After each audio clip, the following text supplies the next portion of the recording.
prosecutions against political enemies, and Donald Trump certainly has plenty of them. But once this precedent is set, he will surely not be the last.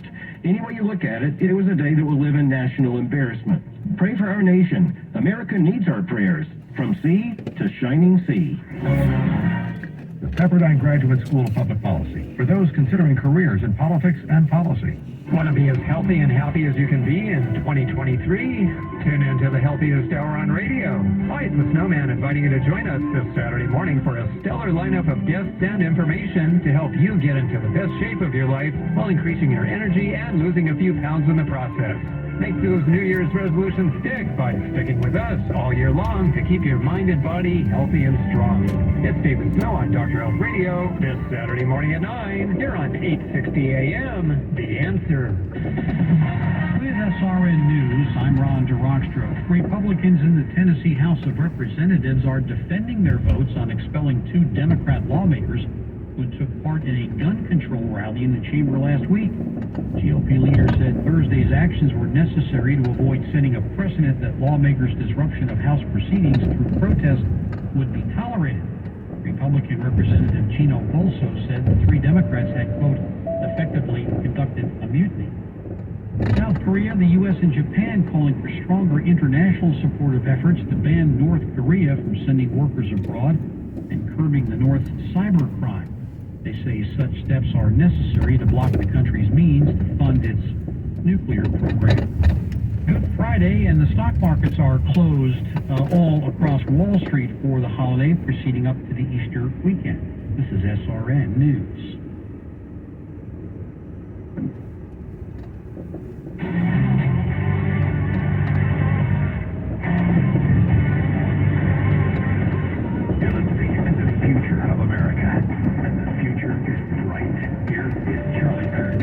Everybody, email us freedom@charliekirk.com. We're talking about a new series at salemnow.com. Cody Bauckham teaches you postmodernism, deconstructionism. And so, Cody, I just want to make sure I understand correctly, our audience does. You currently believe these ideas are losing steam in American Christianity. Is that right? Yeah, they are. There's been a pivot, and I think the pivot to Christian nationalism, for example, is one evidence that these ideas are losing steam. It's as though, people are being called out for their adherence to critical theory, critical race theory, so on and so forth.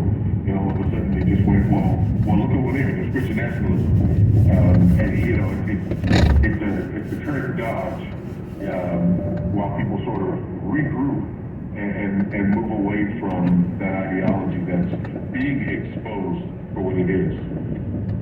So, just quickly, can you build out the possible demonic elements of this? Why would the enemy use critical theory, and is it scripturally proven, or fair to say, that this would be congruent with how we know the enemy operates? Yeah, so what it does is it gives you a different picture of sin, right? A man's problem is not sin, and it's not even the problem for all of mankind. Right? There's just one sinful group. So that undermines the idea that we have in Scripture that all are sinned and fall short of the glory of God. It undermines the idea that there is one mankind from one man, Adam, and now all of a sudden, we're breaking people up into these sort of racial essential groups. It takes away the idea that our redemption is found in Christ and in His finished work. Instead, it's a religion of works. We have to find redemption through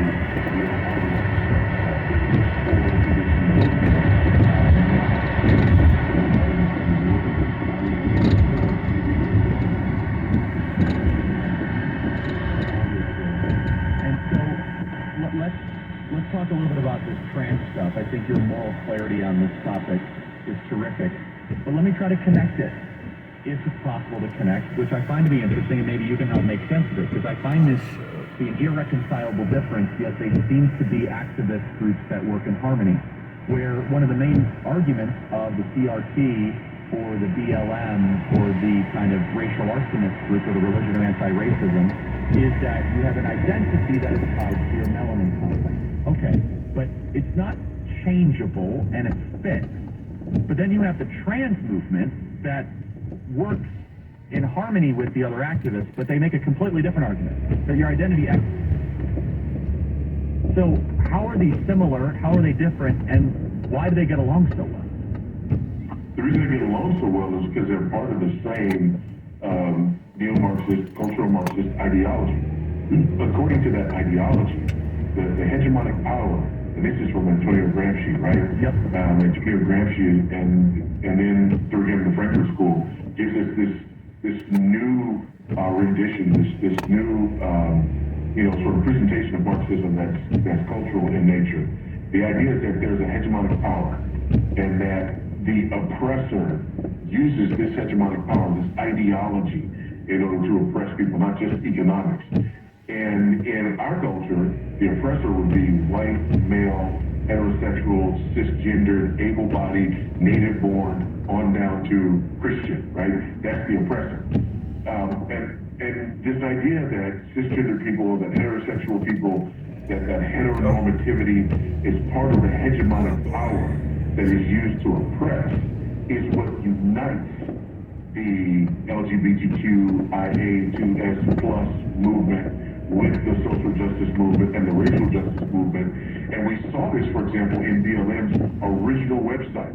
And that, we got to remember that BLM is started by a group of black lesbians, right? And they're very clear about the fact that they're black lesbians and they're black lesbian Marxists. So this is not something new. This is not a tangent. This is something that has fit together from the beginning. Why is it important to note that they're black lesbians? No, well, because, again, remember, this white, male, heterosexual, cisgender, all of that. They're talking about their intersectional, interlocking, positions of oppression. And so they're black, and they're female, and they're lesbian. That's three interlocking intersections of oppression for them. And they're speaking from all three of those perspectives, and others, if you will. And that is how they view the world. And so, Yeah. Claudia, we're seeing this now kind of bubble up to the surface because good people, I don't think, have fought enough against this evil of the trans social contagion that now go to our children. So there has been a 10 times increase in young people that say they are trans. 10 times increase. And so you and I would say that this is a social contagion from the pit of hell. Yes. But the world, if you will, refuses to answer the question as, okay, why is there a 10 times increase? They'll say, oh, it's because people are more comfortable than ever before. That's garbage, okay? It's that you are conditioning people via social media, the main instrument of distribution is TikTok, to get them to believe something that is not technically true. What are your thoughts?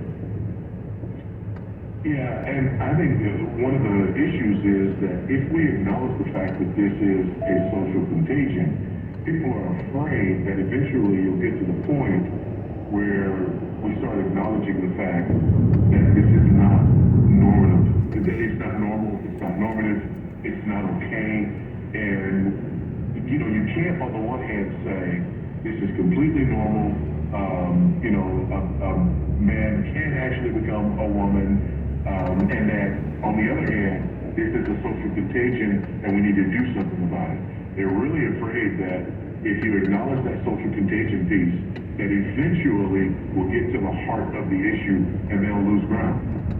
How do we best fight it, especially in the church? I'm not seeing, most churches are definitely not widely embracing it, but I'm certainly seeing a weakness set in. I'm seeing a cowardice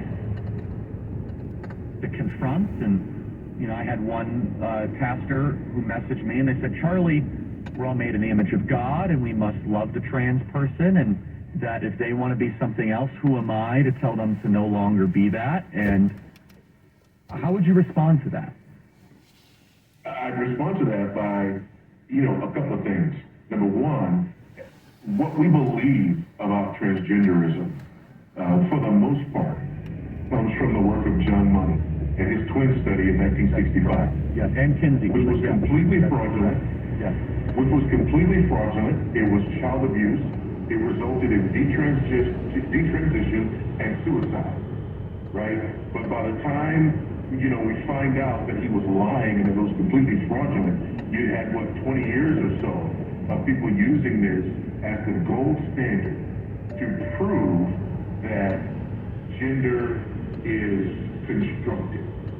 So if you don't know about money's fraudulent work, and if you don't, acknowledge it for what it is, then you don't realize that everything that we're doing now is a result of that fraudulent work, just like Kennedy's fraudulent work as us believing that people are sexualized from the time that they're children.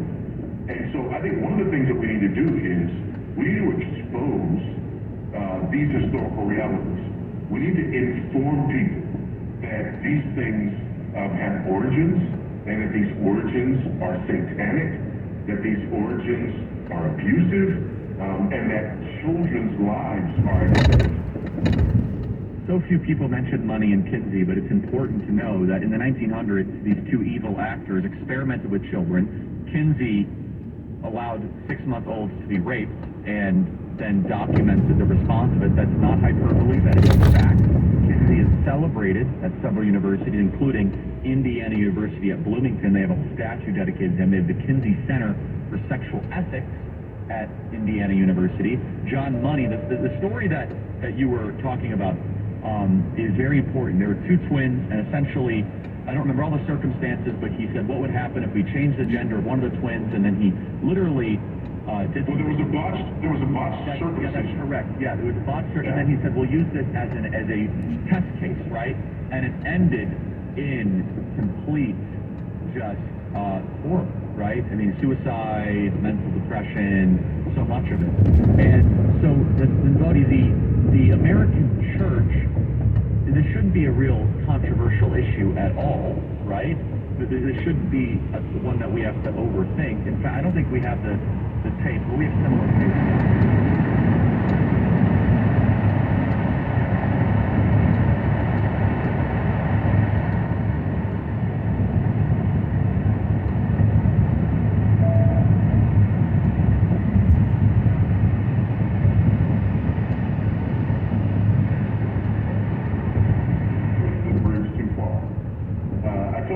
There's backlash, and that backlash is picking up steam mainly because of this aspect of the movement. Nobody wants to go here, and everybody recognizes that this is a bridge too far. I hope you're right, because I'm getting a little jaded and cynical when I see parents bring their kids to drag queen story up. I hope that's the hyper-radical minority. I really do. It really is, and you'll remember, the minister that you're talking about, Jim Wallace is an apostate who's, been exposed as such for decades now. You're not seeing mainstream people, touting this sort of thing. You're more optimistic than I am, Bodie, so I'm going to take it for it, because I trust your analysis. Hey, there's thousands of prophets who haven't bowed the knee to Baal. Check out SalemNow.com. Claudia, just 30 seconds. Tell us a little bit more, just one more segment, just a little bit more about what you go into and what people can learn, what they will learn by going to it. The idea here is that we take a look at the main tenets of the book. We look at it from 35,000 feet, but we also give some, real concrete examples of these sort of things happening. And this is designed to have the discussion that the left really don't. This is a group study for people to be able to get into this, to define their terms, and really talk about the issues that we want to talk about.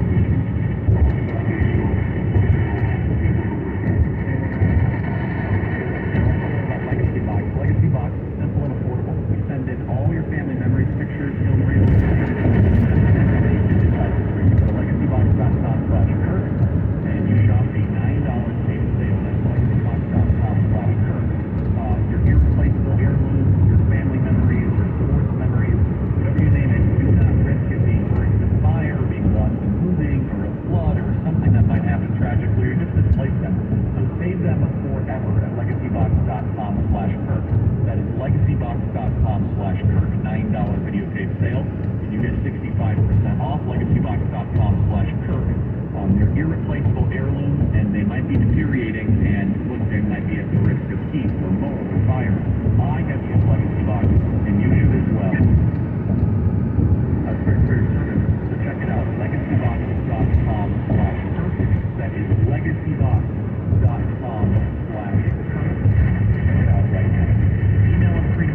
is unacceptable to me.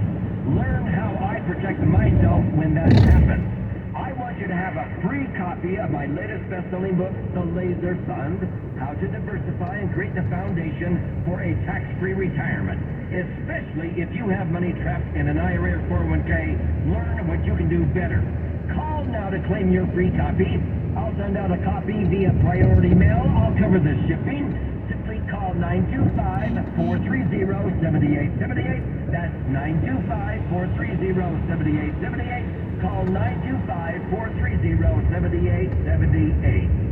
This is Dennis Prager inviting you to join me for a memorable travel opportunity that will be a highlight of your life. Mike Gallagher and I are headed again back to Israel in October for the Stand with Israel tour. Join us along with our trusted partner, Inspiration Cruises and Tours. We'll visit key sites in the Holy Land, thoughtfully designed to give you unprecedented access to a region you may have only read about. Visit standwithisraeltour.com for details. We'll uncover important geopolitical sites, show you Israel's significance on the world stage, and step foot on the ancient streets of Jerusalem, sail the Sea of Galilee, pray at the Western Wall, and much more. We'll have guides.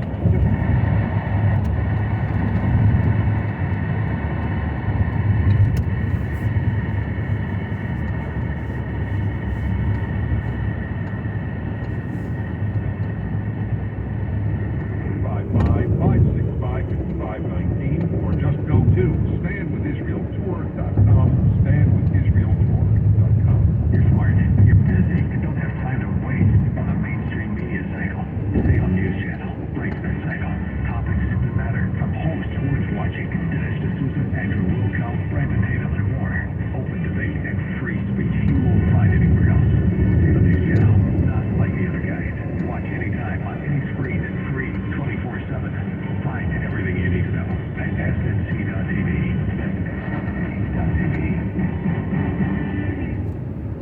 What aren't we being told about the COVID-19 scenario, about covert climate engineering operations that are wreaking havoc with weather all over the world, about the totality of unfolding and accelerating global environmental collapse? If you're willing to face and investigate shocking, verifiable realities that mainstream media sources and their distract and divide talking heads will never tell you, tune into the commercial-free, non-political Global Alert News Hour, Sunday 4 p.m. on AM 860, The Answer. This is Dave Wigginton from GeoDreamWatch.com. Streaming at 860 AM, TheAnswer.com.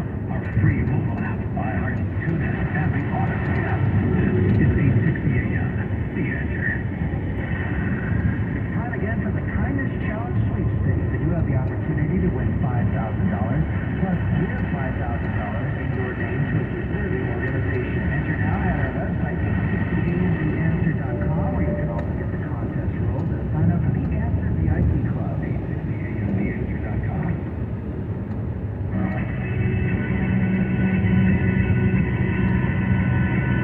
Welcome back, everybody. Email us freedom@charliekirk.com. So many pieces of tape here that we can play. Bodie Boxes is with us. Check out SalemNow.com, fault line.